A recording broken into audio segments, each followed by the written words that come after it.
X ray की machine है, just x ray की ट्यूब होती है और डिटेक्टर होता है। सीटी स्कैन में भी ऐसे ही सेम कंडीशन है, ठीक है। जब वो पेशेंट सेंटर में होता है, जो पहली मशीन थी उसमें केबल थी, तो केबल की वजह से 360 डिग्री रोटेशन नहीं हो पा रहा था। ये याद है ना,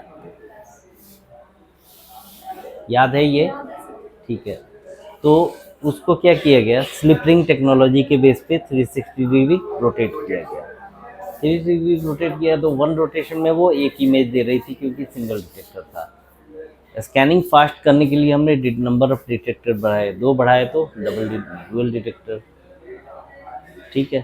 तो उसको दो double slice, dual slice, 4 detector है तो 4 स्लाइस, 16 डिटेक्टर है तो 16 स्लाइस। तो जितने नंबर ऑफ डिटेक्टर बढ़ते गए उतने नंबर ऑफ स्लाइसेस हमारी बढ़ती गई, ठीक है। और टेक्निक हमारी, स्पीड हमारी फास्ट होती गई, ठीक है। स्पाइरल सिटी कैसे, स्कैन चल रहा है और टेबल मूव हो रहा है, तो जस्ट लाइक स्पाइरल बाइंडिंग, ये आपको एग्जांपल भी बताया था मैंने, ठीक है। ये मशीन तो वहीं पे रहती है, ये आगे बढ़ता है, तो ट्यूब तो हमारी वहीं पे रोटेट कर रही है, टेबल हमारा आगे बढ़ रहा है, ठीक है। तो स्पाइरल सिटी किसको बोलेंगे, जो ऐसे ऐसे जा रहा है। हेलिकल किसको, हेलिकल या spiral both are same.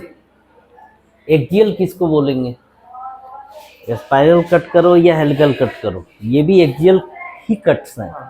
Plane axial है, लेकिन मोड एक्जियल कौन सा होगा। स्कैनिंग का मोड 2 है, एक तो कि टेबल आगे बढ़ रहा है और स्कैन चल रहा है, तो इसको, इस मोड को हम बोलेंगे स्पाइरल या हेलिकल मोड। एक है कि टेबल ऐसे आया रुक गया, वहाँ पे स्कैन लिया, फिर टेबल आगे बढ़ा, फिर स्कैन लिया, जैसे इस फिंगर का स्कैन, तो यहाँ पे स्कैन लिया, फिर ये आगे बढ़ा, यहाँ का स्कैन लिया, फिर आगे बढ़ा, यहाँ का स्कैन लिया, फिर आगे बढ़ा।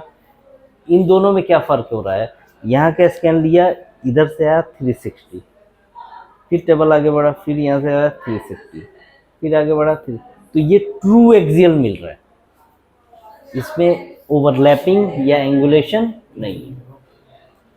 अगर उसमें भी ट्यूब या इसका एंगुलेशन नहीं जा रहा है, वो क्या रहा है, जैसे ये स्कैन हुआ तो यहाँ पे आके रुक नहीं रहा है, ये स्कैन होने के बाद ये आगे बढ़ रहा है, आगे बढ़ रहा है, आगे बढ़ रहा है, तो ओवरलैपिंग हो रही है, अपने आप एंगल बन जा रहा है, ये ओवरलैपिंग है, ये ट्रू एक्सियल नहीं हो रहा है,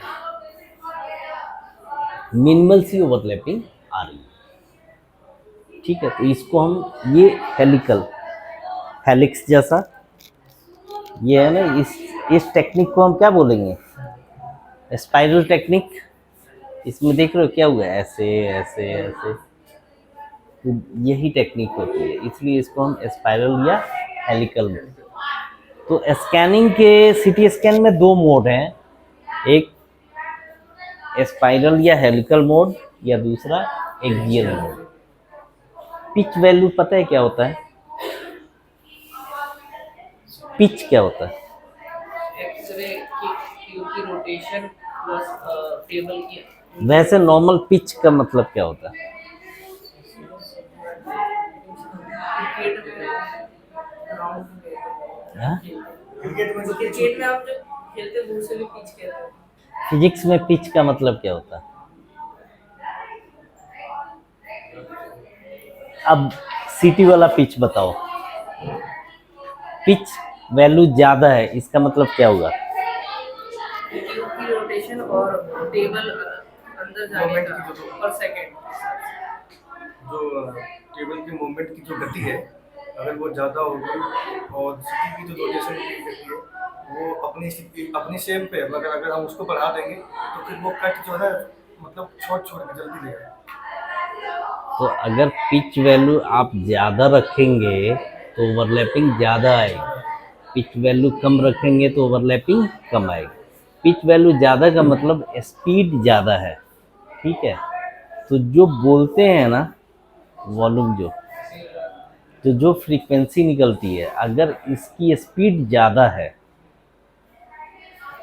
तो जैसे अगर मैं यहाँ पे बोल रहा हूँ तो आपको तेज सुनाई दे रहा है ना, हाँ। दे रहा है, लेकिन वहाँ तक जाने में स्पीड कम है, तो वहाँ तक जाते जाते एनर्जी क्या हो जा रही है, साउंड वेव्स कम हो जा रही है।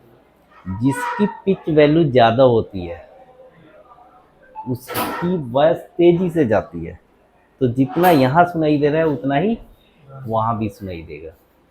तो लेडीज की पिच वैल्यू ज़्यादा होती है विद रिस्पेक्ट टू मेल।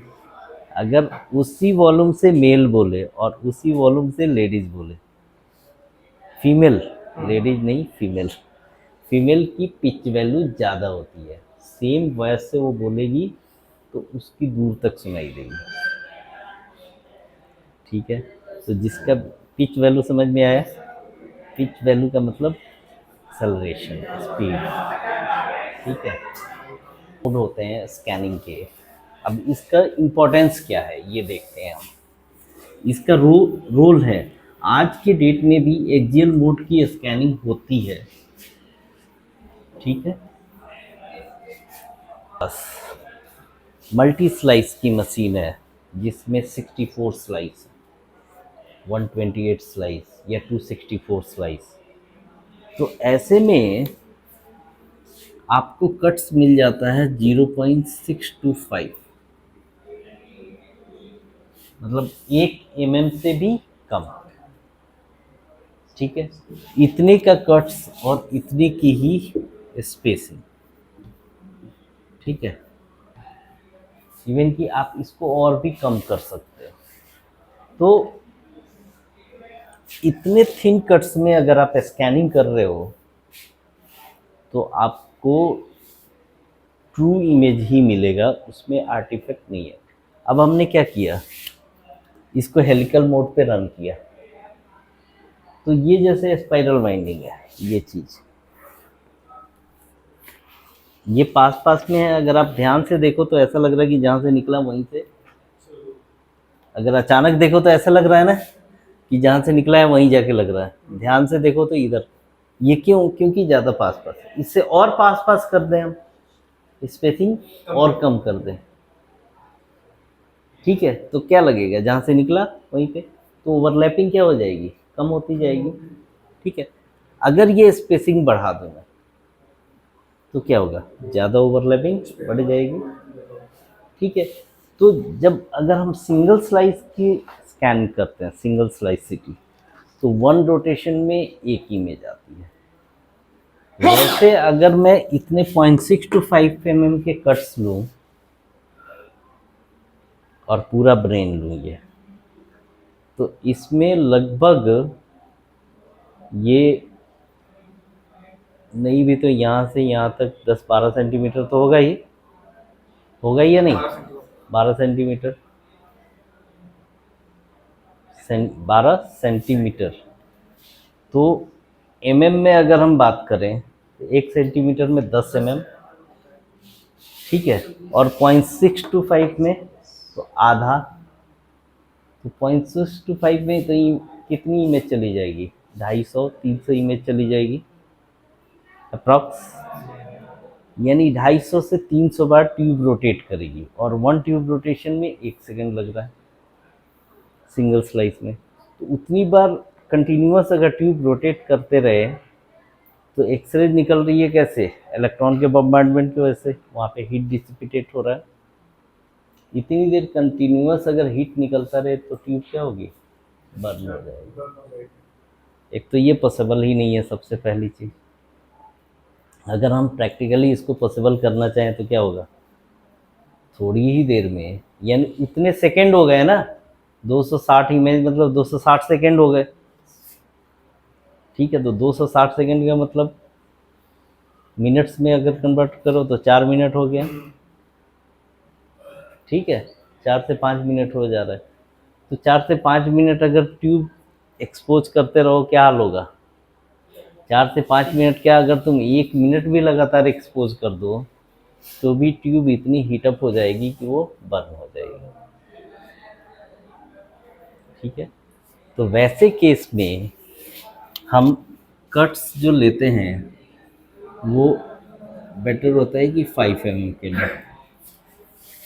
ठीक है, 5 mm, तो उसमें हम हेलिकल मोड स्कैनिंग नहीं कर सकते ब्रेन के लिए।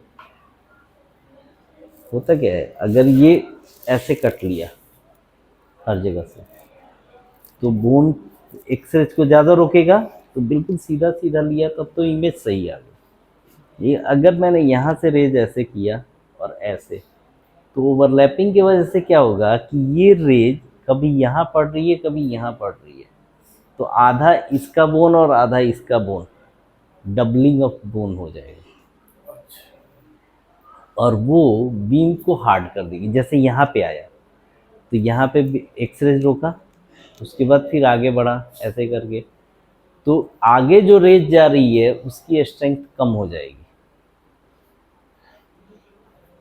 ओवरलैपिंग अगर करेगा तो रेज की स्ट्रेंथ कम हो जाएगी, क्योंकि बोन ज़्यादा एरिया का कवर कर रहे हो।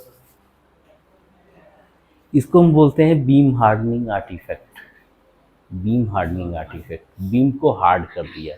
तो होता क्या है, बोन से टचिंग जस्ट जो एरिया है, बोन से जस्ट टचिंग वाला जो एरिया है, वो हाइपर दिखेगा, hyper dense, that is artifact. वो आर्टिफैक्ट की वजह से हाइपर दिखेगा। इसको मैं प्रैक्टिकली आपको दिखा देता हूँ। में ओवरलैपिंग करें, अगर हम करते हैं तो उसका ड्रॉबैक्स क्या है। ये तो मशीन अच्छी है, बट फिर भी ये हेलिकल मोड है, ठीक है। हेलिकल मोड में 5 mm के कट्स हैं, मोटे कट्स हैं। तो मोटे कट्स में थोड़े आर्टिफैक्ट कम आएंगे, बट फिर भी आएंगे। ये देखो, ये इमेज, इस पे आप ये देख रहे हो सराउंडिंग में ये बोन हाइपर दिख रहा है, और इसके आसपास के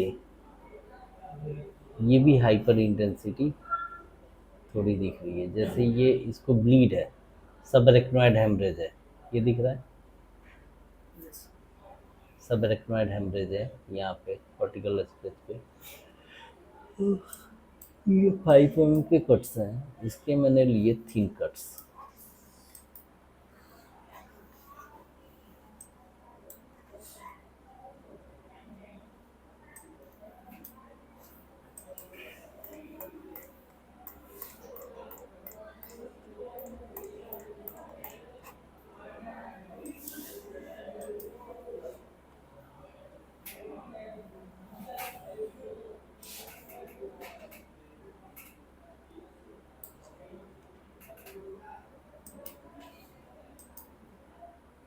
ये देख,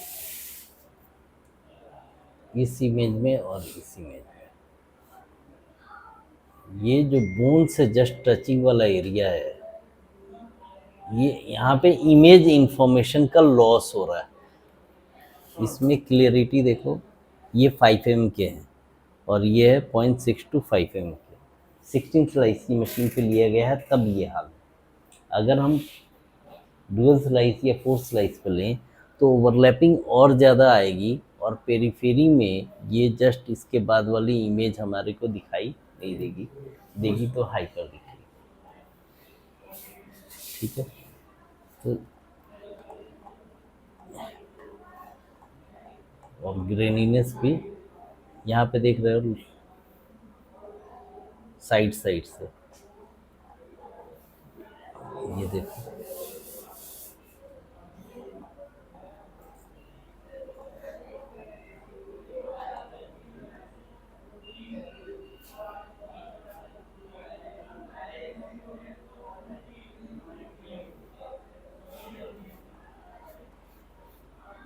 यहाँ पे हाइपर इंटेंसिटी देखो, और यहाँ पे हाइपर इंटेंसिटी। ये आर्टिफैक्ट है, ये कोई ब्लीड वगैरह नहीं है, आर्टिफैक्ट है, ठीक है।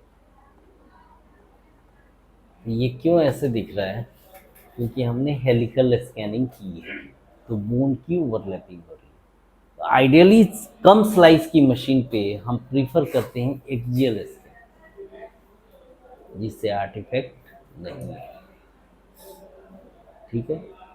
अगर मल्टी स्लाइस मशीन है जो हायर स्लाइसेस की 128 264 स्लाइस, तो उन पे आप कर सकते हो, उसमें आर्टिफैक्ट नहीं आएगा, क्योंकि स्पेसिंग बहुत कम है। वो माइनस हो। ठीक है, स्पेसिंग बहुत कम है।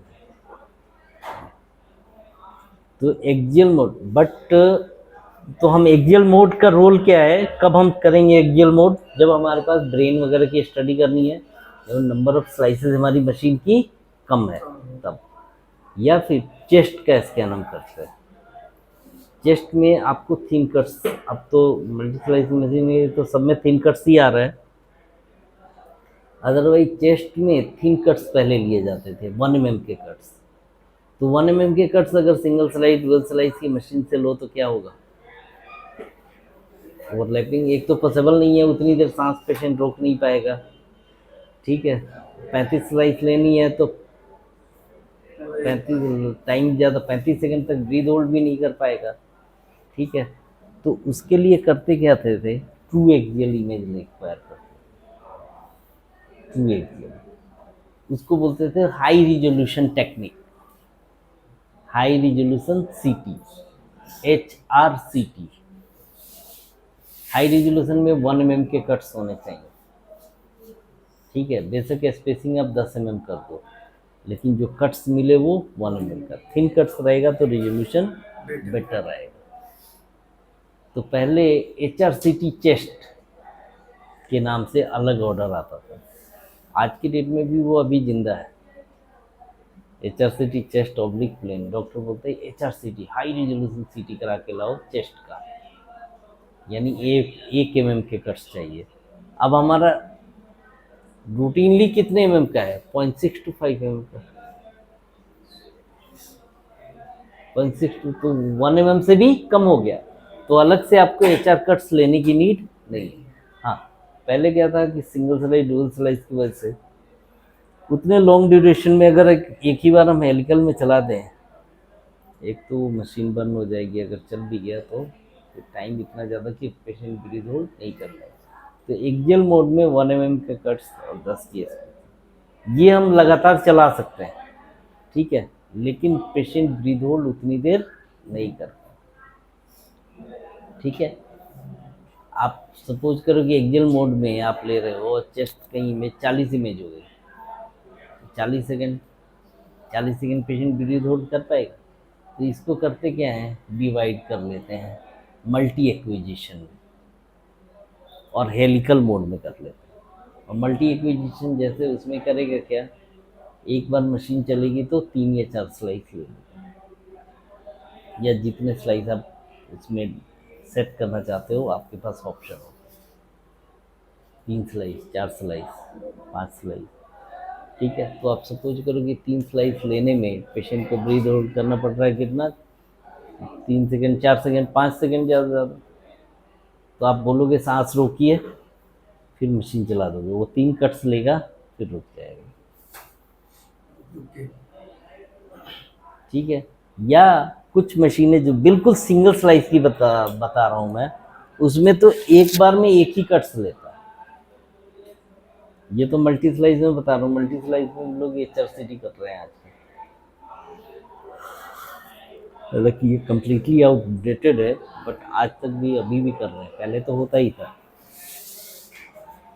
सिंगल स्लाइस लिया, सांस रुकवाया, सिंगल स्लाइस लिया, स्कैन हो गया, फिर ब्रीथ होल्ड करवा दिया। उसके बाद टेबल मूवमेंट का बटन मांगेगा, टेबल मूवमेंट बताओगे, जितना स्कैन हुआ है उतना स्कैन हो जाएगा। फिर एक स्लाइस लेगा, फिर टेबल मूवमेंट होगी, स्कैन हो जाएगा, फिर एक स्लाइस होगा, ऐसे ही स्कैन आपका चलता रहेगा। क्लियर है? पेशेंट सांस इतना मूव बटन आपको दबाना है, स्कैन बटन भी दबाना है। मूव दबा दिया, टेबल मूव हो गया, उसके बाद सांस रोक लीजिए बोल के स्कैन स्टार्ट कर दीजिए, फिर ले लीजिए सांस, टेबल मूव करो। तो ये 30 स्लाइसेस है तो 30 टाइम करना पड़ता था। इसको हम बोलते थे HRCT chest, high resolution computed tomography. ये 2-3 पार्ट के होते हैं। एक तो रिस्ट जॉइंट का,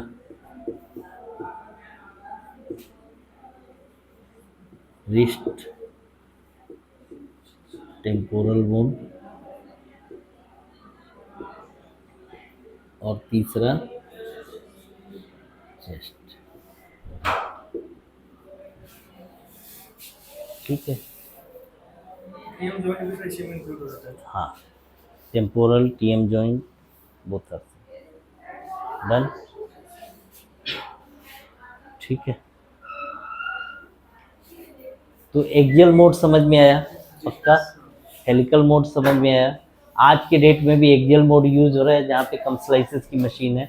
एक्सियल मोड कहाँ यूज हो रहा है, एक तो ये HRCT कट्सों या फिर ब्रेन के लिए, लेकिन ब्रेन प्लेन आप तो कर सकते हैं, एनजीओ करना हो तो एनजीओ में आपको हेलिकल ही करना पड़ेगा। ठीक है, एनजीओ में तो हेलिकल ही चलाना पड़ेगा ना, नहीं हेलिकल करेंगे तो क्या, एक्सियल करेंगे तो क्या होगा, टाइम ज़्यादा लगेगा और कंट्रास्ट वॉश आउट हो जाएगा। क्लियर है? में मुझे क्या लिखवाना था अभी, एक्सियल और हेलिकल। ये तो हो गया ना, क्लियर है। स्पाइरल और हेलिकल बोथ आर सेम। ठीक है, स्पाइरल सिटी अगर कोई बोल रहा है तो सिंगल स्लाइस भी हो सकता है, मल्टी स्लाइस भी हो सकता है। ठीक है, हेलिकल बोल रहा है तो सेम ही चीज़ है। ठीक है, हाँ, मल्टी स्लाइस बोल रहा है तो 2 स्लाइस भी हो सकता है और 264 स्लाइस भी हो रहा है। तो कोई ये चीज़ मैंने आपको पहले क्लास में ही बताई थी कि अगर किसी ने लिखा है कि स्पाइरल सिटी है तो उसके पास पक्का सिंगल स्लाइस का होगा, क्योंकि अगर उसके पास डुअल स्लाइस भी होता ना तो वो डुअल स्लाइस सिटी लिखता। अच्छा, तो जिसने स्पाइरल लिखा है तो उसके पास तो सिंगल स्लाइस है, जिसके पास डुअल स्लाइस है ना वो डुअल नहीं लिखता, वो लिखता है मल्टी स्लाइस। 4 स्लाइस भी है तो भी मल्टी स्लाइस। जब 64 स्लाइस वाला कभी मल्टी स्लाइस नहीं लिखेगा, इवन कि 16 वाला भी मल्टी स्लाइस नहीं लिखता है, वो भी लिखता है 16 स्लाइस। 16 स्लाइस कम नहीं होता, कॉर्नरी छोड़ के आप सारी एनजीओ उस पर कर सकते हो। ठीक है, 64 वाला तो उसको देख के धोखा नहीं खाना, वो ज़रा सेंटर खुले रहते हैं, मल्टी स्लाइस सिटी या स्पाइरल सिटी।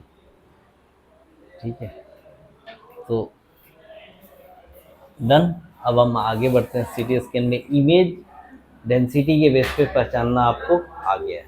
टाइम कितना है हमारे पास अभी, सीटी होती है, मार्कर दे दो मुझे।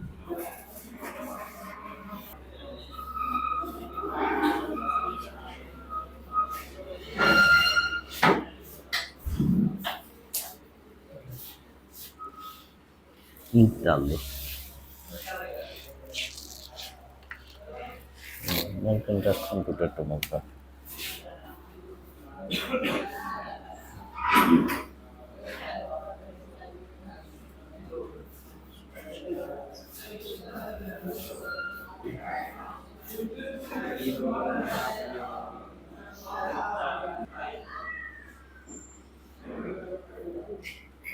ठीक है, NCCT CECT, उसके बाद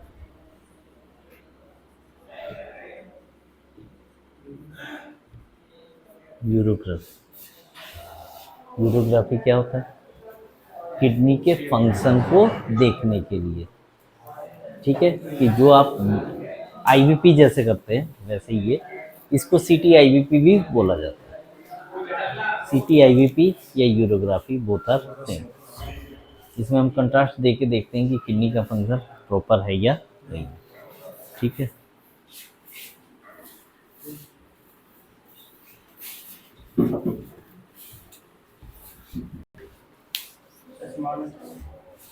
स्मॉल इंटेस्टाइन मेनली इसका इंडिकेशन है क्रॉन्स डिजीज। ठीक है, ये स्मॉल बॉल ऑब्स्ट्रक्शन। ठीक है, स्मॉल बॉल में अल्सर है, कोई परफोरेशन, सस्पेक्टेड परफोरेशन के केस में। ठीक है, तो इसमें हम इंटेरोग्राफी करते हैं स्मॉल बॉल डिजीज को देखने के लिए। इंटेरोग्राफी, इसमें हम ओरल कंट्रास्ट में पॉजिटिव कंट्रास्ट ना देके हम नेगेटिव कंट्रास्ट देते हैं। नेगेटिव कंट्रास्ट के फॉर्म में हम पैगलेट या मैनिटोल, ठीक है, पैगलेट या मैनिटोल देते हैं।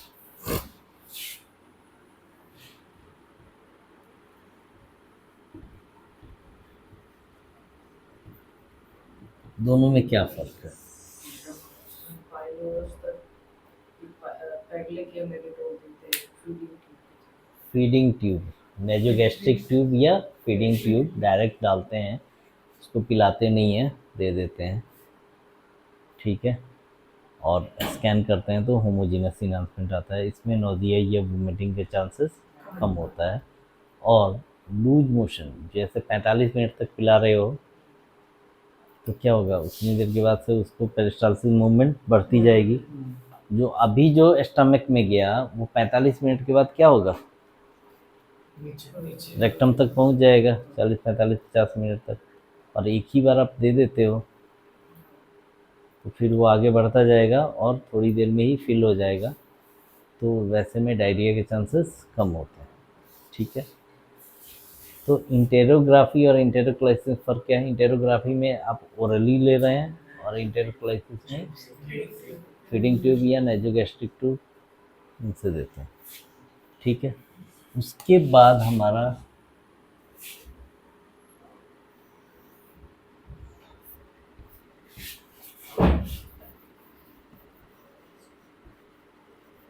Angiography, venography. एंजियोग्राफी में आर्टेरियल, ठीक है, ये हमारा आर्टेरियल फेज का टाइमिंग होता है 17 से 22 सेकंड। और वेनोग्राफी में 45 सेकंड टू 60 सेकंड, ठीक है। ये कब से हम टाइम काउंट करते हैं? जब आप वेन में देते हैं, जैसे ही वेन में दिया उसके 45 सेकंड के बाद से ये वेन में, अब वेन में दिया वेन में ही गया, ये कंसेप्ट मुझे समझ में नहीं आया। जाएगा जब वेन में दे ही रहे हैं तो 45 सेकंड के बाद क्यों जाएगा? सर ये डायरेक्ट हमारे हार्ट में जाएगा उसी में मिलेगा। बट हमें कहीं और भी स्टडी करनी है तब तो नहीं करते, तो नहीं हो पाएगा। हाँ जी बिलाल साहब, एक आपको छोड़ के बाकी सब सही आंसर दे रहे हैं। आप, बात सही है, आंसर सबका सही है, आप वेन के थ्रू दे रहे हो, लेकिन ये तो जस्ट एक ट्रैक है, ये सिर्फ इसी वेन से होते हुए ये सीधे हार्ट में जाएगा, बॉडी में नहीं जाएगा, ये हार्ट में जाएगा। नो डाउट आप वेन के थ्रू दे रहे हो, लेकिन वो सीधे हार्ट में जाएगा। हार्ट में जाने के बाद हार्ट पंप करेगा, तब पूरी बॉडी के आर्टरी में जाएगा, फिर आर्टरी से होते हुए वेन में पूरी बॉडी में जाएगा, जिस बॉडी पार्ट का भी स्कैन, ठीक है। अच्छा, इसमें आप अगर इसी का करना है वेनोग्राफी, तो भी आप वेन, जिस वेन में दे रहे हो सिर्फ वही वाली वेन दिखेगी ना, या सब में चला जाएगा? सिर्फ उसी में दिखाई देगा, रेस्ट में नहीं जाएगा। अगर यहाँ से दे रहे हो तो इससे नीचे वेन में नहीं दिखाई देगा, उससे ऊपर ही दिखाई, ठीक है। कोई डाउट? तो वेनोग्राफी या वेनस फेज हमारा 45 से 60 सेकंड में होता है। वो अलग बात है कि हम कंट्रास्ट वेन से ही देते हैं, ठीक है। तो हमें इसलिए नहीं कि वो इसलिए नहीं दिखाई देता कि जिस वेन से जाता है सिर्फ उसी वेन में रहता है, वो सीधे कैपिलरीज में जाना शुरू, वेन से कहाँ जाएगा? कैपिलरीज में, हार्ट में। अगर आप आर्टरी में देंगे तो हो सकता है कि वेन में जाना शुरू कर दे। अगर डायरेक्ट आप आर्टरी में दोगे, artery to capillaries, capillary to vein, हो सकता है कि 45 सेकंड के बाद में सीधे आ जाए। जब इसमें आप डायरेक्ट दोगे तो तब तो जल्दी ही आ जाएगा, ठीक है। बट यहाँ 17 से 22 सेकेंड में हेड से लेके टो तक हर बॉडी पार्ट में आर्टरी में कंट्रास्ट रहेगा। 45 से 60 सेकेंड हेड से लेके टो तक हर बॉडी पार्ट के वेन में कंट्रास्ट रहेगा, ठीक है। तो ये एंजियोग्राफी, ये वेनोग्राफी। वेनोग्राफी और वेनस फेज में क्या फर्क है? हाँ।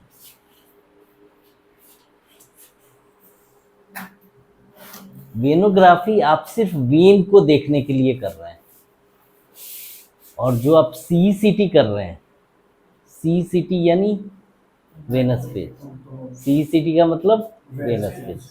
सिंपल सी बात हमें, सीईसीटी का मतलब ही हुआ वेनस फेज। तो वो वेन को देखने के लिए नहीं किया जा रहा है, उस वेनस फेज में जो ऑर्गन है उनमें कितना इन्हांसमेंट है, इन्हांसमेंट ज़्यादा है या कम है, इसको देखने के लिए। क्लियर है? ठीक है, चलो। ये हमारी डिफरेंट टाइप्स, इसमें कुछ एनसीसीटी, सीसीटी, यूरोग्राफी, टेरोग्राफी, टेरोग्लाइसिस, एंजियोग्राफी, वेनोग्राफी, कुछ छूट तो नहीं रहा? एचआरसीटी भी होता है, आपको बताया।